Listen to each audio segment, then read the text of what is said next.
صدر سی پی این ای قاسم خان کی ایاز امیر پر حملے کی مذمت، ایسے حملوں سے آواز حق کو دبایا نہیں جا سکتا۔ ان کی جانب سے یہ کہا گیا کہ آزادی اظہار قربانیاں دے کر حاصل کیا ہے۔ صدر سی پی این ای قاسم خان کی جانب سے یہ بھی کہا گیا کہ اس کے تحفظ کی خاطر صحافیوں کو آواز بلند کرنا ہوگی۔ Pakistan federal union of journalist کی ایاز امیر پر حملے کی مذمت۔ جی ہاں، ان کی جانب سے یہ کہنا ہے کہ واقعہ انتہائی افسوسناک ہے، ملوث افراد کو گرفتار کر کے سزا دی جائے، جبکہ کراچی یونین آف جرنلسٹ کی ایاز امیر پر حملے کی شدید مذمت کی گئی۔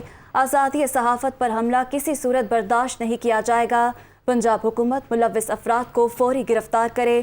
بلوچستان یونین آف جرنلسٹ کی سینئر صحافی ایاز امیر پر حملے کی شدید مذمت کی گئی۔ ایاز امیر ایک سلجھے اور اچھے صحافی ہیں، حملے میں ملوث افراد کو سخت سزا دی جائے۔ تو آپ کو بتائیں کہ اس وقت مذمتی بیانات سامنے آ رہے ہیں۔ صدر سی پی این ای قاسم خان کی ایاز امیر کے حملے پر مذمت کی گئی۔ ایسے حملوں سے آواز حق کو دبایا نہیں جا سکتا۔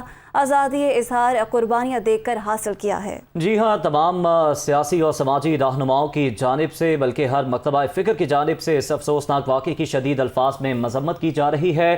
صدر سی پی این ای قاسم خان نے بھی ایاز امیر پر حملے کی مذمت کی ہے اور انہوں نے کہا کہ ایسے حملوں سے آواز حق کو دبایا نہیں جا سکتا۔ آزادی اظہار قربانیاں دے کر حاصل کیا ہے۔